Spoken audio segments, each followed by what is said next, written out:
Hey everyone, my name is Michaela, and I'm part of the Freedom of Socialist Organization Central Committee and an organizer in New York City. And I'm really excited to bring this live stream to you today. It's called Report from China, a firsthand account of quarantine and the government's response to COVID-19. And we'll be interviewing actually a really good friend of mine, Robbie, who I organized with back in college through Students for Democratic Society at the University of Florida. As FRSO, we feel like this interview is coming at the perfect time. From the very beginning, the bourgeois media had been painting this pandemic as China's fault. From calling it the Wuhan virus or the Chinese virus to saying that China didn't warn the United States in proper time. We see newspapers use pictures of Asian Americans to report on the virus when the report subject was not even of Asian descent. There have been claims that China manufactured the virus to attack American freedom or attack the American way of life. And this outlandish attitude has been used by the president to reinforce and double down on this bigotry.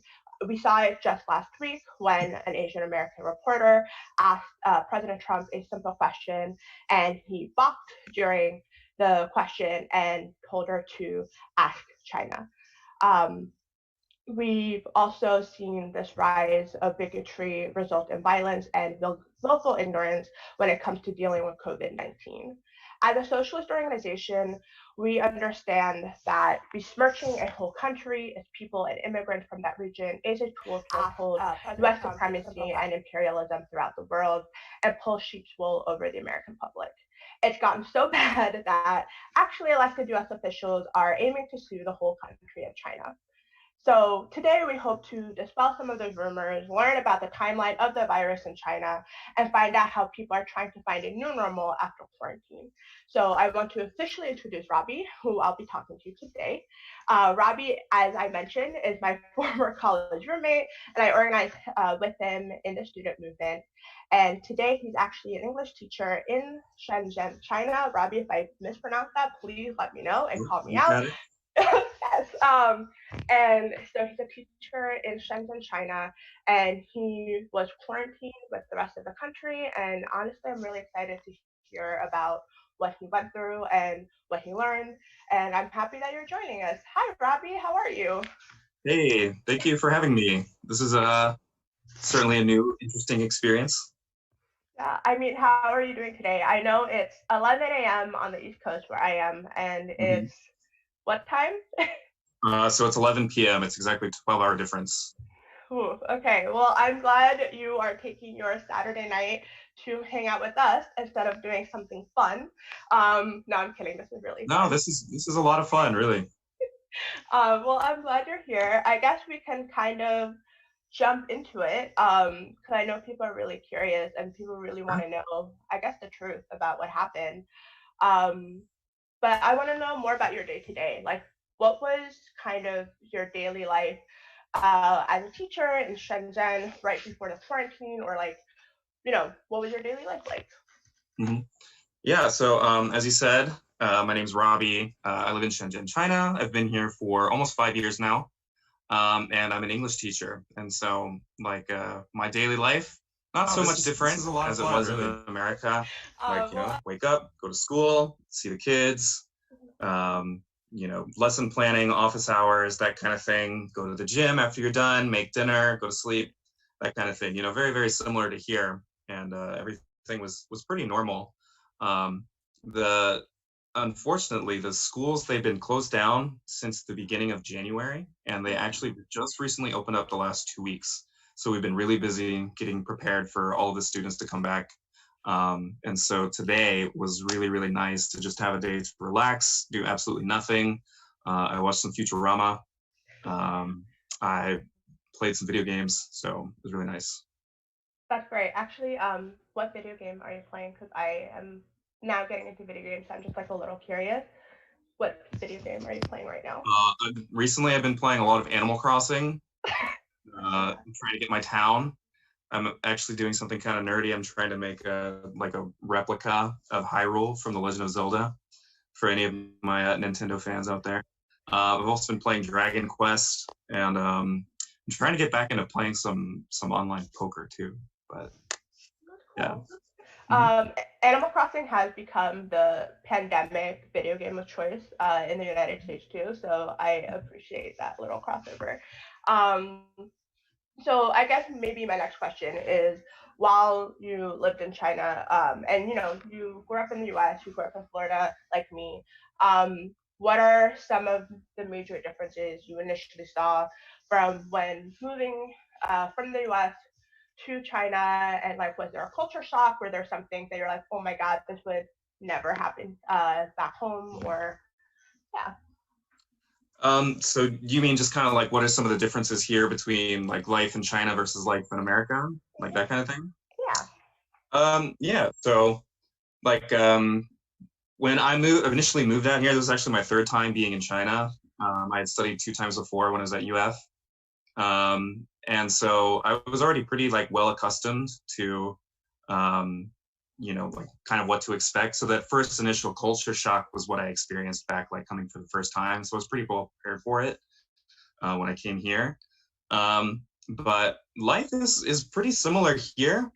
But I would say there's one major difference, and that is in convenience. Like China is way more convenient in a lot of ways than America could ever hope to be right now.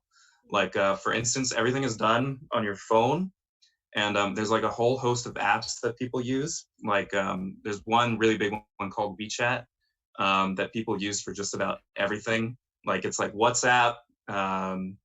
Apple Pay, pay your bills, like all of these things like rolled into one. They have like a host of like food delivery services that are really convenient. Um, like using the metro here, like coming from Florida, there's no public transportation whatsoever, but there's like 3 metro lines within 200 meters of my apartment and like, I don't know, 20 bus lines or something like that. So like just getting around the city is so much easier to do. Like there's taxis everywhere. Um, all of those are electric too, by the way, the only city in the world. So yeah, so I don't know, just a lot of it's the same, but there's a lot of things here that are, I would just say in that aspect that were a lot different. And then of course, there's the food and the language barrier, obviously that kind of thing. But cool. Uh, I really wanted to ask that question to kind of give people a better idea of like who you are and what you go through on a daily basis. So then, like when we start talking about the change from the pandemic, they get a better idea of like what the shift was. Um, so I guess to get really into it, before everything started really like, for lack of a better term, popping off. When did you start realize that something was wrong or different in your daily life before like everything really doubled down and got kind of scary?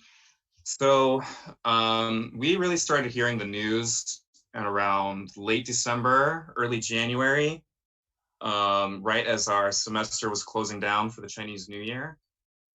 We had heard that there was like a new kind of flu-like outbreak coming from Wuhan, and basically there was like a lot of government warnings, like like if you're going to Wuhan, like don't, stuff like that. They really hadn't started really getting the ball moving yet, like back in late December. It wasn't until about the middle of January or so where they really started to try and clamp down on things. So what were some of, how is the messaging? Because in contrast, the U.S., several people have like now made a timeline of how Trump has reacted and other U.S. officials Mhm. have reacted, by Mhm. calling it a hoax, by saying that it's not real, by saying it's not a big deal, to the point where at one point our president said you could drink bleach and it would kill the virus, right? So the messaging here has been really absurd. Mhm. But I'm curious about the early messaging because while in the United States we understood, or we had an idea of what was already happening because China and like Vietnam and other countries had already started going through it. Um, but as a country who didn't know what the virus was, didn't know what we know Mhm. today, how did they handle it in terms Mhm. of telling people? Right.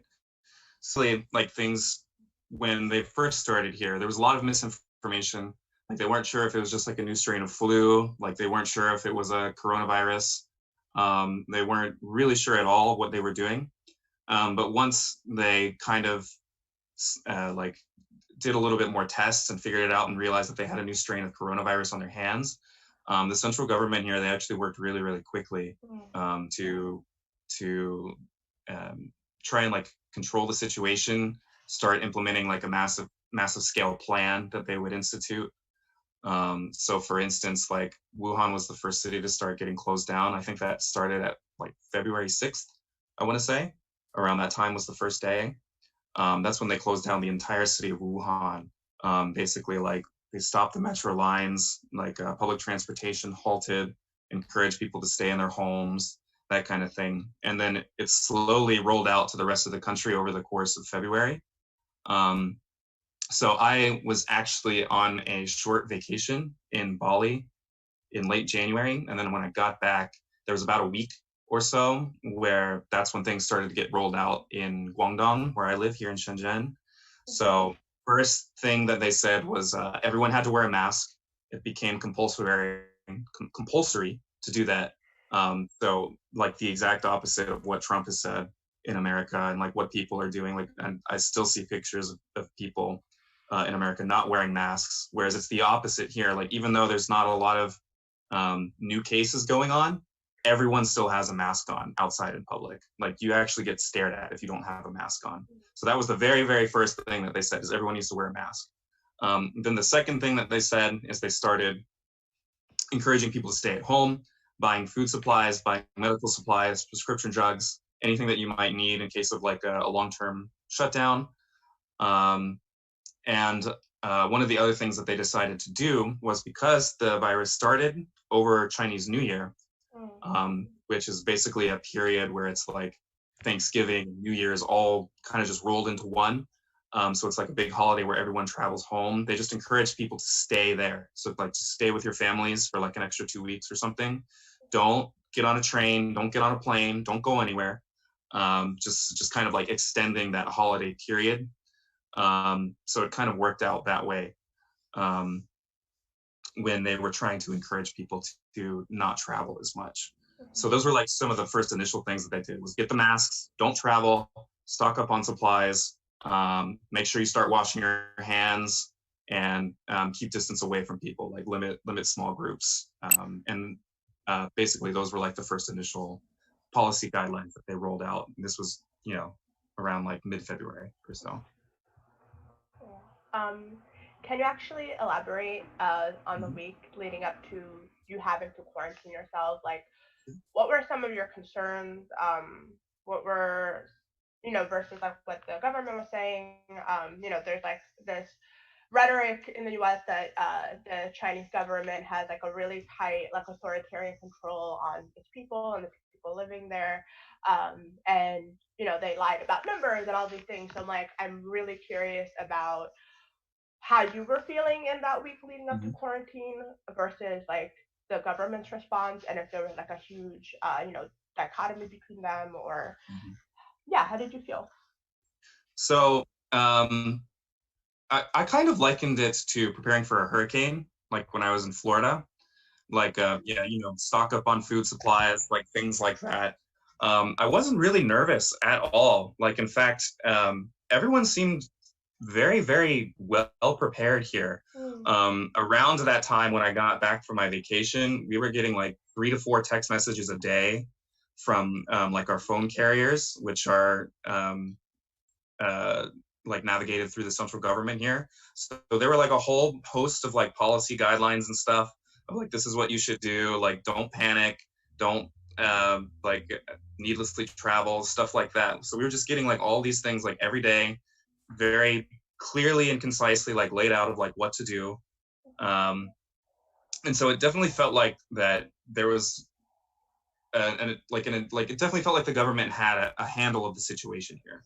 Like it didn't feel like there was going to be chaos or anything like that.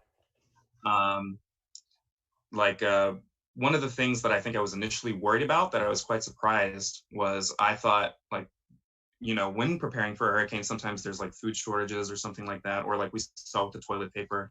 in America. There was none of that here. The only thing that was really, really difficult to find were face masks at pharmacies and hand sanitizer. But everything else was fully stocked. Like grocery stores, there was no shortage of toilet paper. You could wipe your butt if you wanted. Like that was fine, you know. Like there was groceries, rice, like all the essentials that you needed. Like they were able to stay well stocked throughout the entire period of quarantine. So that was my like biggest initial fear, and there was nothing about that. Or there was actually no concern with it whatsoever. One of the other things that I really noticed was how calmly like people were responding to it here. Um, Rather than like people, going out and partying like we saw in Miami, like for spring break or something like that, people were taking it very seriously initially here. When the government told them that like this is a community effort, everyone took that immediately to heart. So they started wearing face masks. They stayed at home. They were just buying the supplies that they needed for their family. No one was going out and partying, like nothing like that. Um, so everyone like had a sense of like community and purpose, like when they were here. Like it wasn't individualism, like that we see in America right now. It's like this is a community driven effort to fight this like invisible disease that's basically invading our country, and so you definitely saw this community effort that I think is really, really different from what we have in America. That's actually quite beautiful in terms of talking about the community and like how everyone banded together. I am not even embarrassed to say I wanted to ask you about the toilet paper situation because that was like a real thing.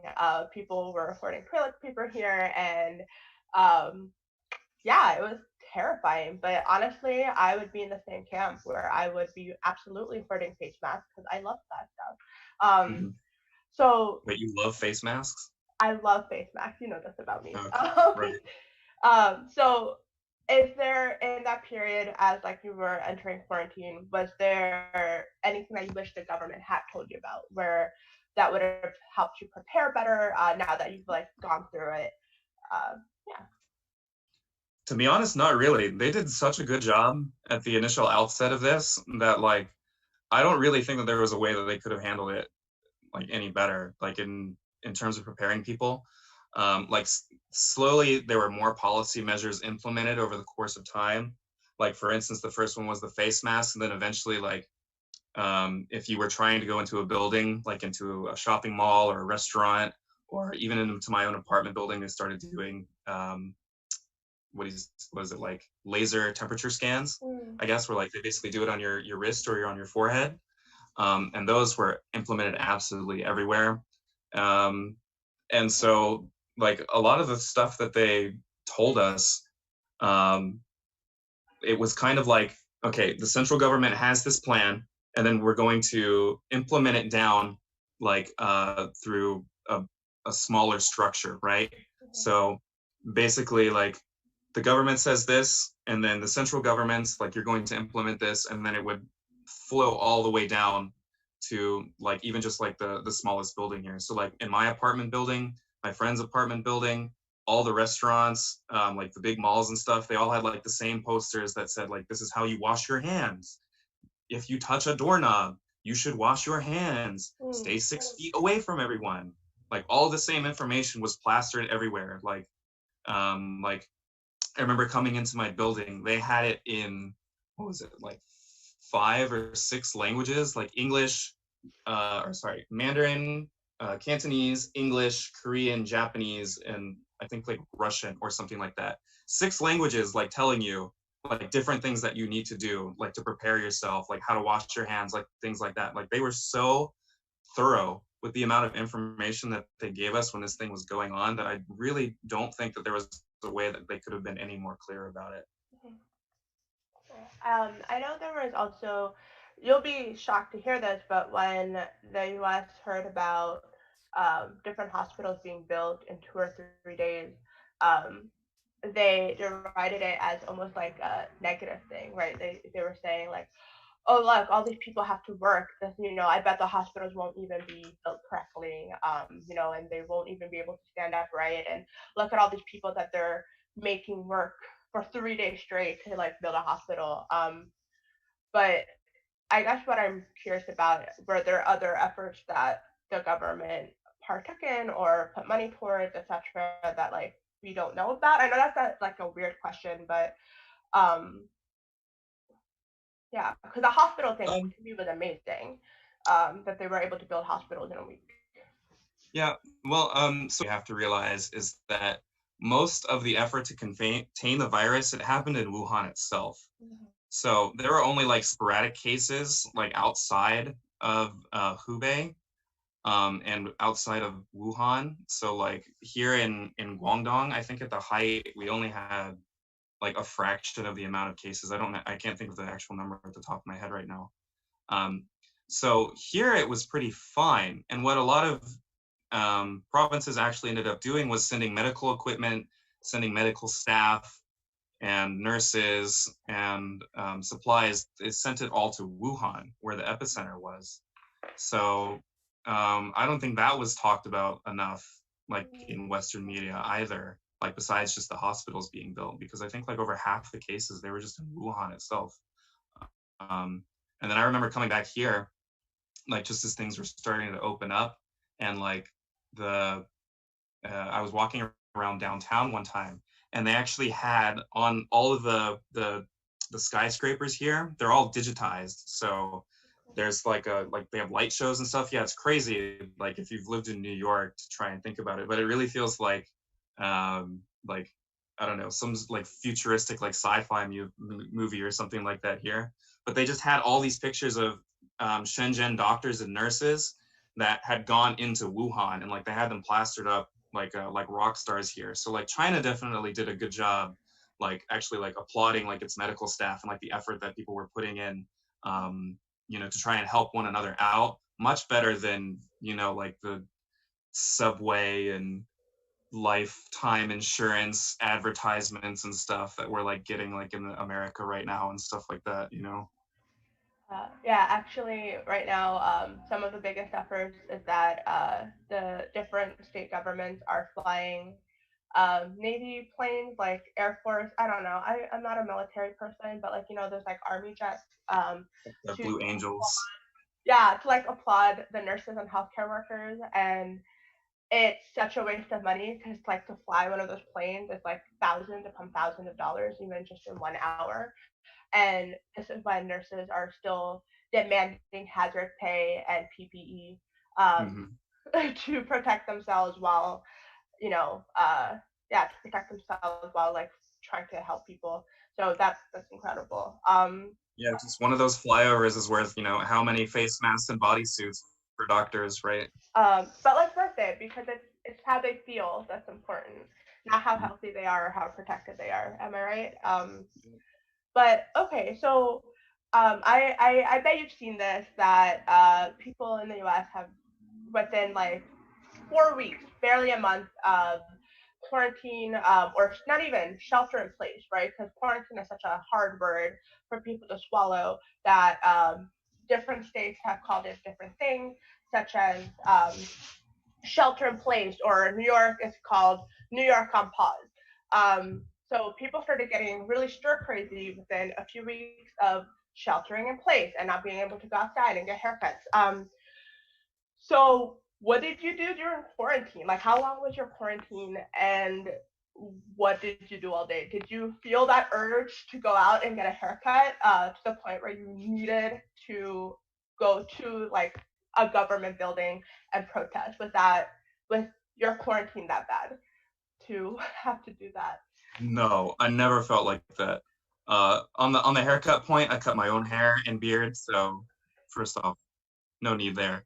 But anyways, no, like never, not once did I ever like get upset where it was like, they're trying to take away our freedom from being able to go outside and do something. Like it was just like, no, it's dangerous outside. Why would anyone want to go out there? Like that was the mentality that everyone had. Like everyone was terrified, you know.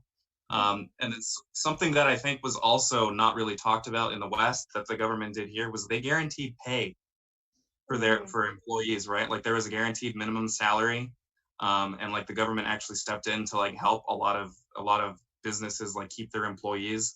Like, so I was getting paid the whole time while I was in quarantine, so I didn't have to worry about losing my job or something. That's something that's not being talked about at all. That happened in Western media. Like it happened here, And my quarantine, for lack of a better word, it was boring. Like that's it. Like, like it was like, okay, I'll stay at home. Like I would go out and I would get groceries for like a few days. Or like sometimes you could get them delivered here because a lot of services are being subsidized by the government for, people that couldn't afford to go out. Like if they were like at high risk, so you could do that too. I just spent a lot of time watching TV, getting into internet arguments with idiots like in America who had no idea what was going on here, like just doing my little part to try and spread the knowledge of what's going on here. Um, like I told myself I was going to try and work out. I did that about once, decided that it sucked and that I wasn't going to do it again.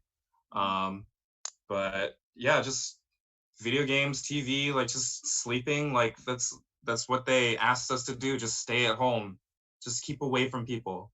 Like it wasn't that hard. Like this, like everyone has to do it. Yeah, it sucks, but it's gonna be for like the greater good. Like everyone is playing their part, like that kind of. So yeah, it sucked. It was boring, but like I didn't get angry at the government for like saying that they were trying to keep us from going out or something like that. Did that answer your question? Yeah, it does actually. That was actually really helpful. I guess then did you have to, like, you mentioned that your income was you know insured, basically you knew that you were going to get paid, there was no like issues. But because you're a teacher, I'm really curious for the teachers here in the US because they have to all of a sudden move everything online with very little resources. And um, I think you're gonna laugh at this, but in New York, one of the reasons that public schools took forever to move solely online was because a large population of elementary age children in New York City are homeless. And our mayor was saying if we don't have public schools open, these children will not be able to get food. And so all of a sudden, that was like a major contradiction here in the city. And then you also had teachers who were saying, like, we want to go home, we want to protect ourselves and protect our families. This is needless, right? Like, and I'm curious about how was that transition for you as a teacher? Was there that transition? What was the conversation like surrounding your job and how you had to continue teaching people or not? Yeah. Well, first off, what you said just now was absolutely shameful. Just to clarify that. But so here it was a little bit different because, as I said, it was over the course of Chinese New Year. So students were already off on their winter vacation, basically. So there wasn't really a rush to try and restart the semester. It wasn't like in the US where like they had to cut the semester short or like right in the middle of it or something. So there was a lot of time. I know certainly like in Guangdong province about how they were going to implement online classes. Like, and we went over a lot of the logistics here about how we were going to do it. Basically, what they ended up doing was for my grade in primary school in particular, so I'm a third grade teacher, is basically just one teacher is going to cover for all the students in the entire grade. So basically there were like 400 kids that would like tune into a lesson, like whenever we would do it. And I would basically teach to all of them. And that's how we've done it up until this week when they started to come back. So yeah, there wasn't really this sort of rush like there was in America to try and figure out how they were going to get things online because they were already on vacation for such a long time. The major debate was when are the kids actually going to come back, which they didn't decide until about 3 or 4 weeks ago. And so high school actually just started this week, and the next week primary is going to start up again. And so they've been very, very, very, very careful to try and get students back into the schools because like they've just been so concerned about their well-being and especially the well-being for the teachers too. So, Mm-hmm. That's fascinating that they're doing like a staggered reopening. I guess my next question, it kind of dovetails perfectly, is what criteria was the government looking for when considering reopening? Because here they're doing 4 different phases, and so for instance in New York, parts of upstate are reopening, but New York City is still sheltered in place until June 13th or 15th. I don't remember the exact date. Mhm. So were there criteria that were being communicated, or how did you know that reopening was happening? So basically, the biggest criteria was, are there any cases here? Are there any new cases coming in? And that was it. And like Shenzhen was down to about 3 cases total for like over a month or so.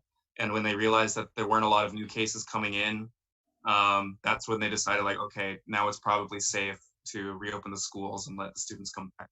So they took a long time before they decided that it was safe enough to have everyone go back to school. It wasn't just like, well, we've been quarantined for a month. I guess that's good enough. Let's just send everyone back.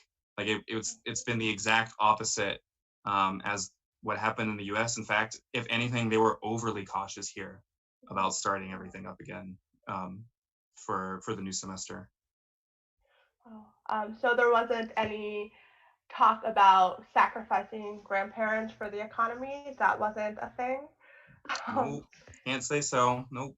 that hurts my heart. Mhm. So I guess then, what are some of, so now that you're technically back to work, you're like leaving the apartment, no longer quarantined or sheltering in place. What differences have you noticed in your school in terms of safety precautions, what you have to do to ensure safety, the messaging? Yeah, kind of talk about your new normal, I guess, or can you call it a new normal? Yeah, it's so a lot of it is stayed the same and a lot of it's different. The biggest thing is like there's a huge thermal infrared camera. Like basically it looks like a big shed that you go into, like that's at the front gate of the school, and everyone that comes into the school has to go through this, and it takes your temperature in real time. They use the same kind of system at airports. So that's the first major thing. Second thing is everyone has to wear a face mask at all times. Students and faculty all have to wear face masks. Even when you're teaching, you have to wear a face mask. Um, so I've already had to help out with a couple classes, and it's kind of difficult, to understand who's talking. Like if you ask a question or like what someone is saying, like because they're mumbling and like you can't hear through it, but like it's just something that we have to deal with. Um, there's hand sanitizer bottles outside of every single classroom that they installed there. Um, all of the classes now, everyone is like separated. So it used to be like at the primary level, they were in groups. So like I would have like 2 long groups of 3, or I'd have like 6 groups of like 5 students or something like that. But now it's just like everyone is just in like one, like separated as much as they can.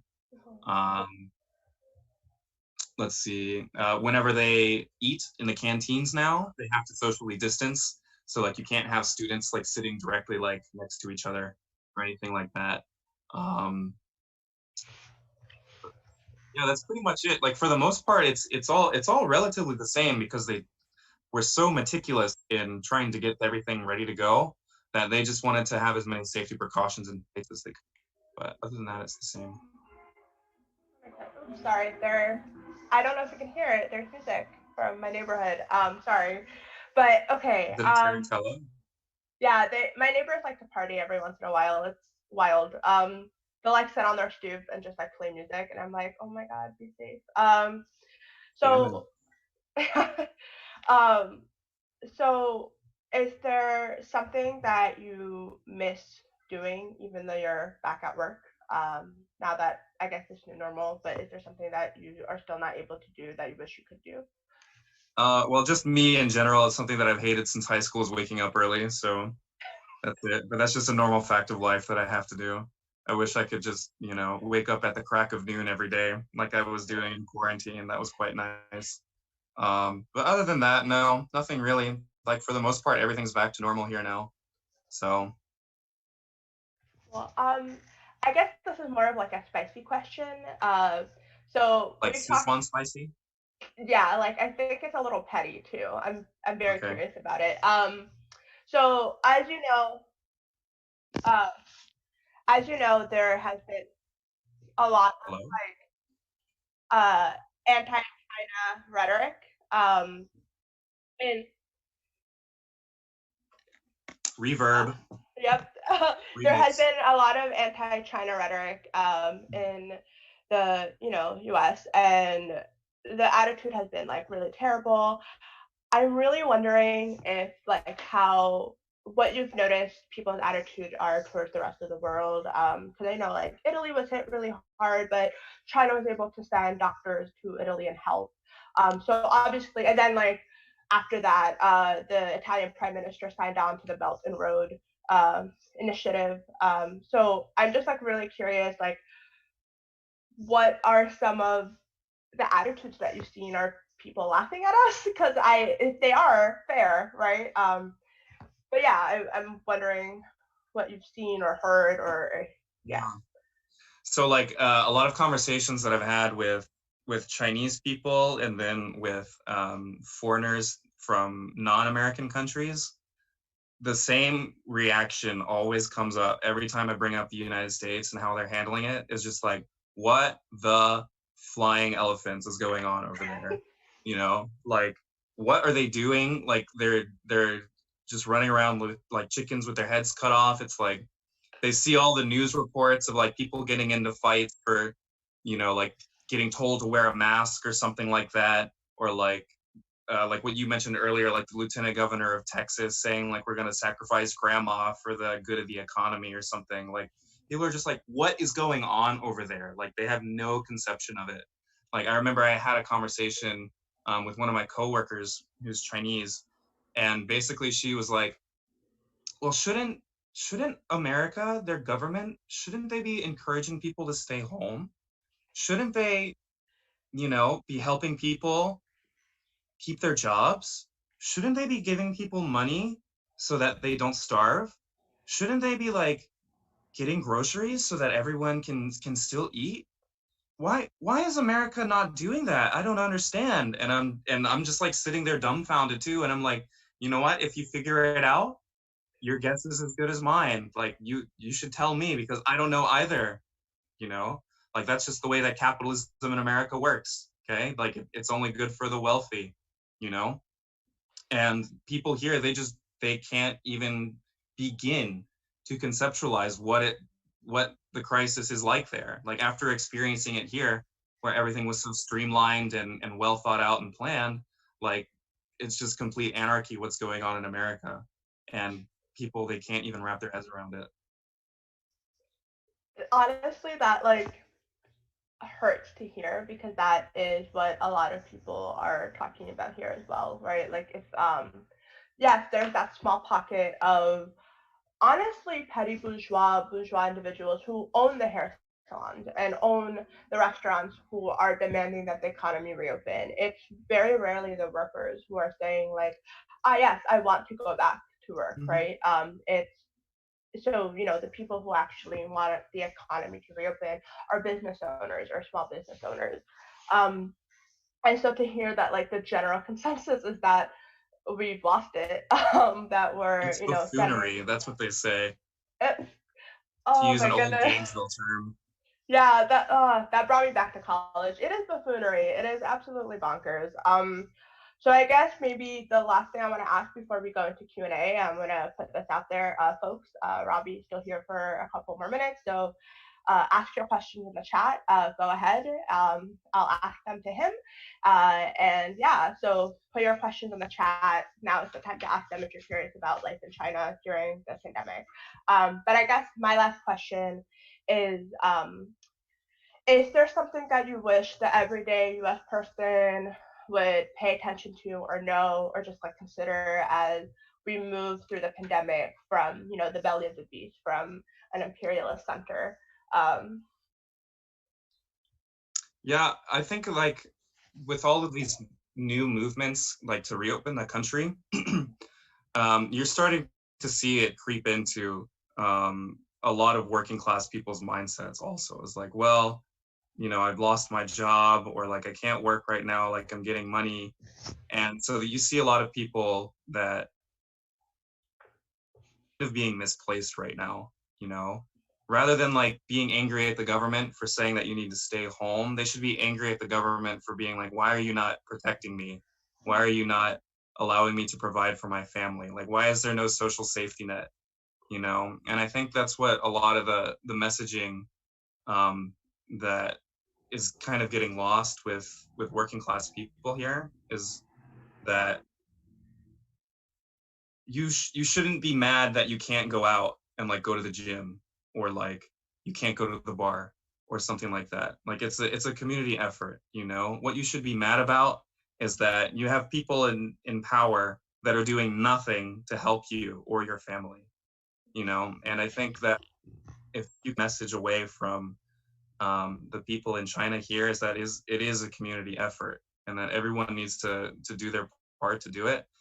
But there has to be help from a centrally planned system to be able to do that, something that America can't do right now and is failing to do right now. Um, and so for people who are getting upset that, they think we need to reopen up the economy or whatever, you need to be looking at it from the perspective that no, it's not that we need to go and work again. It's that our government needs to be doing something to protect us, to help us. So. Yeah, thank you. That was a beautiful way to segue into Q&A. Yes, I absolutely agree with that. So we have a couple of questions from the get-go, and I think the first one is that you've seen a lot of people clamoring to go to parks or the beaches and basically get spaced while they're quarantining. I'm curious about, was there a way for, or like the question is curious, like, was there a way for you all to get space while you were in quarantine? I know that sounds weird. Like, were you able to go outside and just um, and get that space, or no? Or does that make Um, sense? so like you're kind of asking like people in quarantine, or like going to like, was there an opportunity for me to go out? Is that what you're saying? Or Yeah, like, because like even in Italy, right, when the all of Italy shut down, right, and so the next question is like, but even Italians would like walk their dog like 7 times a day to try to get air and space. Was there any of that sort happening in where you were? no, no, no, no. Okay, I get what you're trying to say. Mhm. No, there was so most people, they stayed at home. Why I said it was boring here was because no one went out, like, at Mhm. all. Like there was nothing to do. There was nowhere open. There was nowhere you could go. Like it wasn't necessarily illegal to go out, but there was nowhere to go. Like all the parks, they were closed. You couldn't get into them. Like if you wanted to take your dog out for a walk, certainly you could go and do that. But people weren't doing it like 7 times a day, like you were saying. There was a massive explosion, I know, on WeChat and Weibo about like at home workout routines. Like because people were literally just staying at home for weeks at a time, not leaving.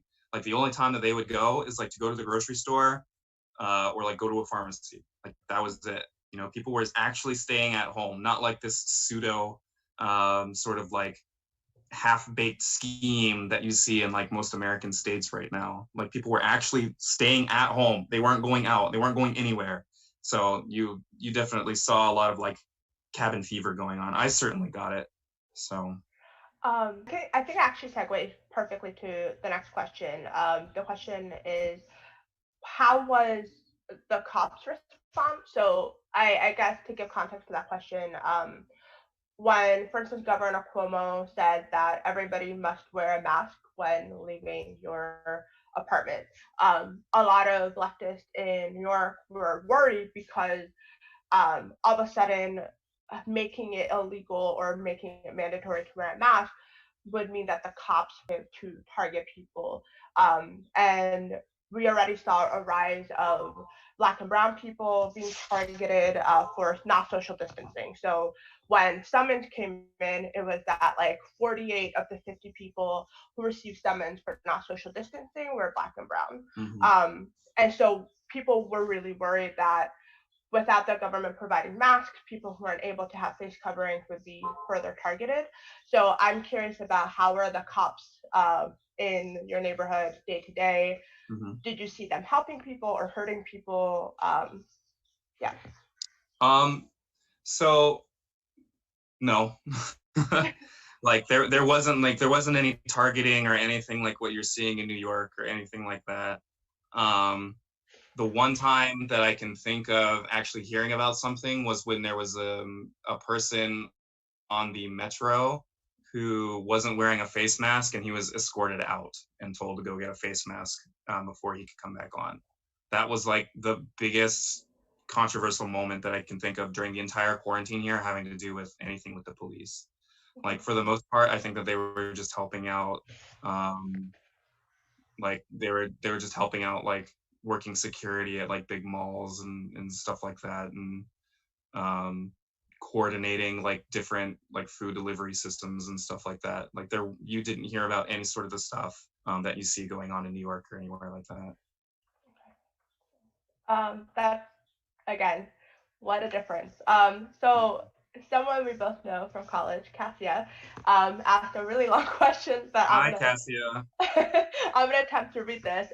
So bear with me. How did reopening start in China? What had to happen first, and what was put into place before the government felt it was safe to reopen? Because in the U.S., it's totally haphazard, and things are opening up in different states at different times without much attention being paid to science or common sense, because Mm-hmm. companies need profit.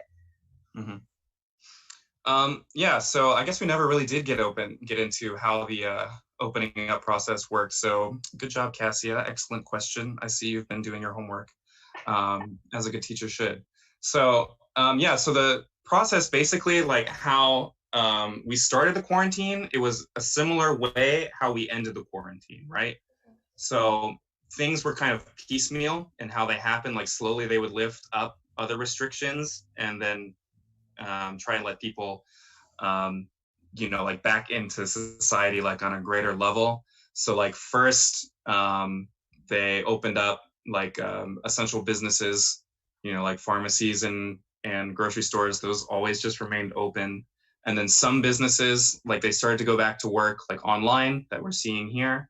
And then others where if they could like work from an office, they could go there as long as they were starting to social distance. This was as like you would see the spike in cases starting to drop dramatically. So this was after about a month or two already of very strict quarantine throughout the whole entire country.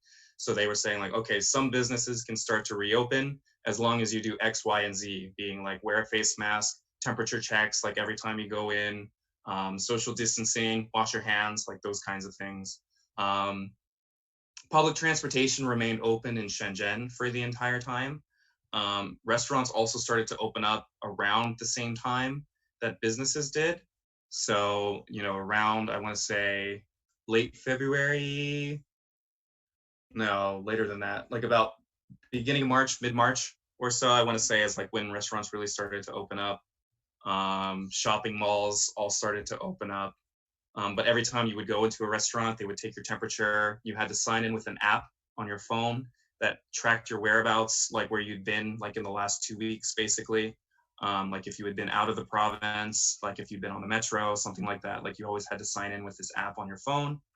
Um, they took your temperature. They made sure that you wear a face mask if you were going in anywhere.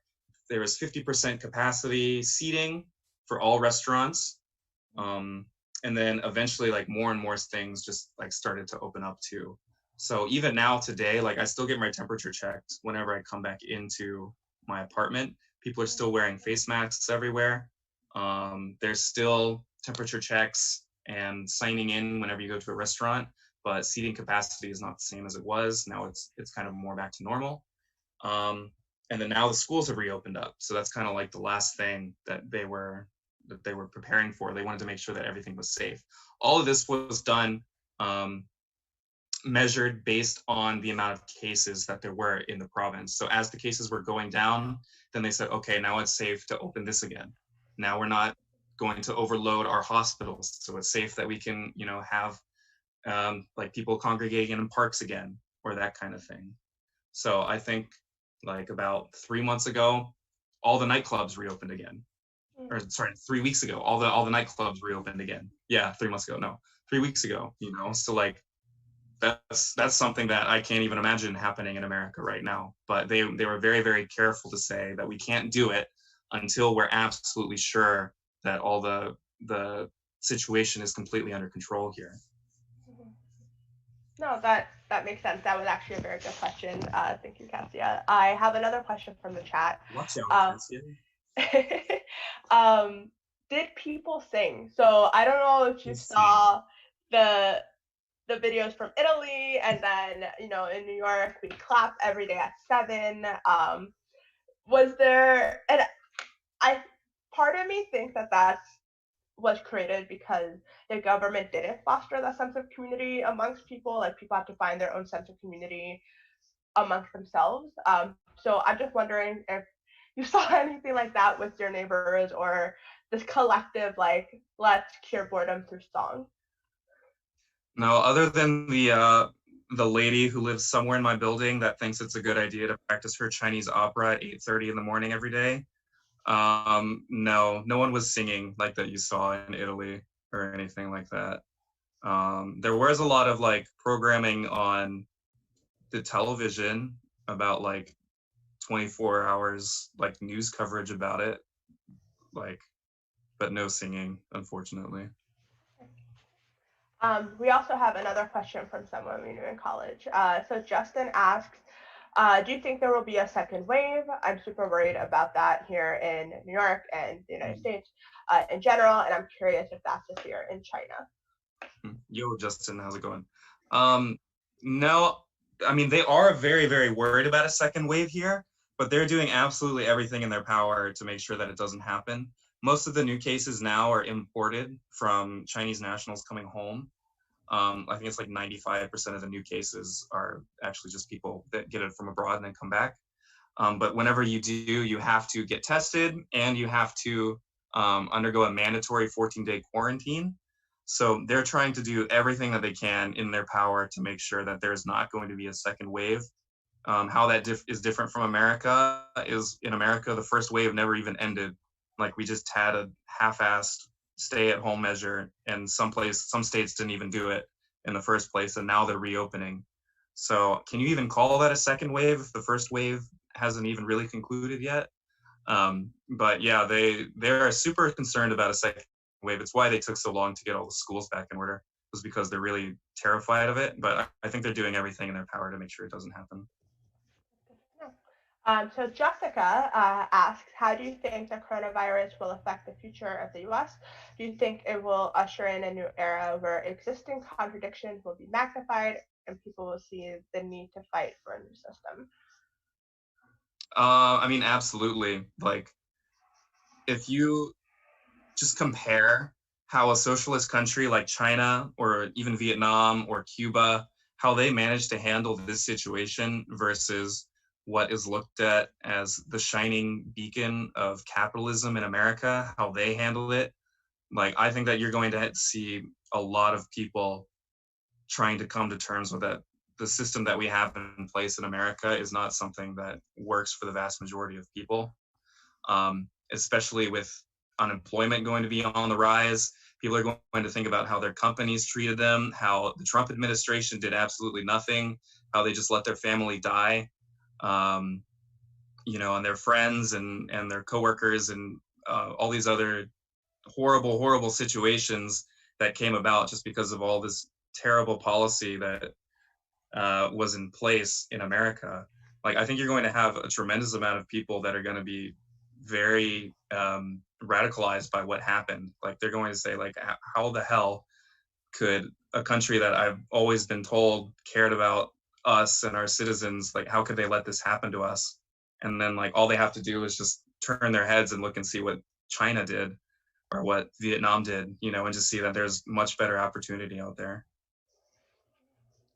Um, so Stanley asks, Robbie, what is the now standard medication for corona in China? What do you mean?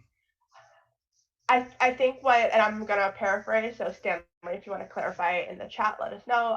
But I guess if someone does get coronavirus or gets COVID-19 in China, what is the recommended thing that they take?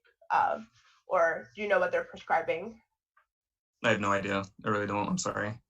No question. How dare you? How dare you not know everything? Yeah, I know. I don't know. Aspirin, a lot of water, vitamin C. I honestly don't know. I really don't know. I'm not a doctor. I'm sorry. No worries. So then Ryan asked, do servers live off of tips in China? If there were any steps taken to compensate pay while the restaurants were at 50% capacity? Yeah, so basically every employee was guaranteed basically the equivalent of minimum wage here. And then the government also gave subsidies to smaller businesses to basically like help them, meet their bottom line. There was also like a rent freeze for a lot of places too. But no, servers do not live off of tips, which being a bartender and a server at one point, I'm very thankful for, because I hate that system, that archaic system that we have in America. And it's one of the things that I really enjoy doing when I go here. When I go and I pay my bill for a meal, I don't have to think in the tip, because people, they get a wage that they can actually live on here. So no, there's no tipping or anything like that. Okay, cool. We just have a few more questions. So folks, we're nearing the end of the hour. So I'm only going to ask a few more questions. Get yours in as quickly as possible. Stanley did clarify. He meant chlorinique. Do you know if China is using chlorinique as a method of curing, alleviating? Yeah, they are not. They are not. That was Trump just trying to get people to kill themselves and drink bleach and what other nutritional information he's trying to give out. No, they were not recommending people drink chlorinique here or do anything of the sort. Okay, cool. Okay, I have a few more questions, and then I'm going to actually close Stack. Stack. Oh man, I haven't heard that word in a long time. Welcome back to Organizing in America, am I right? So another question that I have is, has there been widespread testing in China, whether through temperature checks, swabs, and blood samples, in general, testing? Yeah, so there has, and when the epidemic was at its height, anyone could go and get a test if they needed to. You were encouraged to not do that because people were told to limit the amount that they actually exposed themselves to the public. But if you wanted to go and get a test, you could go and get one, and it was actually paid for completely by the government. And actually, let's see, about 2 weeks ago when we were gearing up to start the semester again, the government actually paid to have every single teacher in our school tested for free. So we got a free coronavirus, and I assume that was the same thing for every other school in the city, if not the province, everywhere. So yeah, they testing has been very widespread, and they've been doing a good job to make sure that everyone who needs a test can get a test. Okay, so this actually brings me to my last question, and I kind of love it because I feel like it's going to end on a good note. We are heading into lunchtime on the East Coast, so it's kind of perfect. Okay. Tell me about the food that you ate during quarantine. Was there a go-to? Because I know here there was like a whole trend where you whipped coffee up, and it was called the TikTok coffee, even though the actual name is like Dalgona coffee. And it was a whole thing where the country kind of went bonkers for it for like around a week and a half. Everybody was whipping coffee together. So I'm just wondering if there was a favorite food that you ate during the pandemic or during the quarantine, and if there was a food trend that people followed. McDonald's. Wait, I can't hear you. What was it? McDonald's. that was the food trend, was McDonald's? No, that was my food trend. Like whenever I got tired of making my own dinner, it was the only thing that was open. So I think I had McDonald's like 4 or 5 times throughout the entire quarantine, like because it was the only thing that was open. Like of all the amazing food that exists in this country and even in this city too, it was like, yep, I guess I'll have McDonald's because everything else was closed. Like all of like the hot pot places, they didn't open up until like a month or so ago. Like all of the really really good places, like they've all been closed. So like that was it. That was like the only option if you wanted to actually get any food. Honestly, relatable. I could really go for chicken nuggets right now. I would really love some chicken nuggets. So there's Oh no man, now I shame. want McDonald's again. Crap. Oh, No. we're getting a Taco Bell soon. I'm so excited. The only other Taco Bell that I know of in China is all the way in Shanghai, and this Yeah. one is opening 10 minutes away from me. Like I can actually get it delivered to me, like with the Chinese version of Uber Eats. Like Yeah. I can actually just get it like right to my doorstep. I can't tell you how excited I am about that.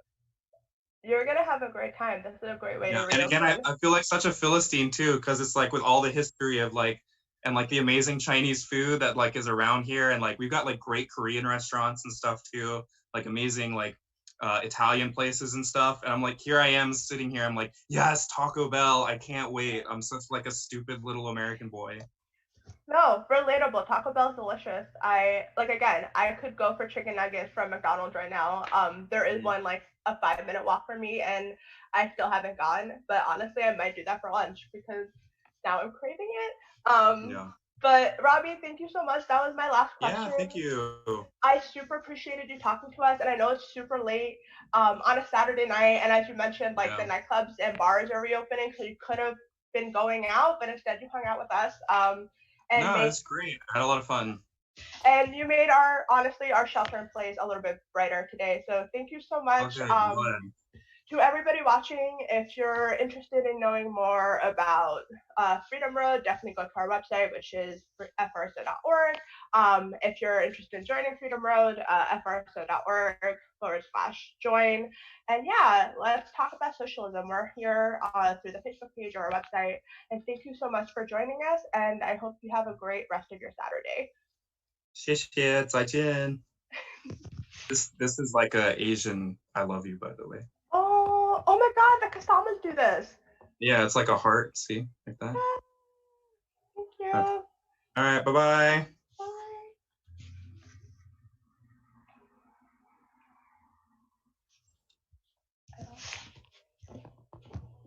Are we doing like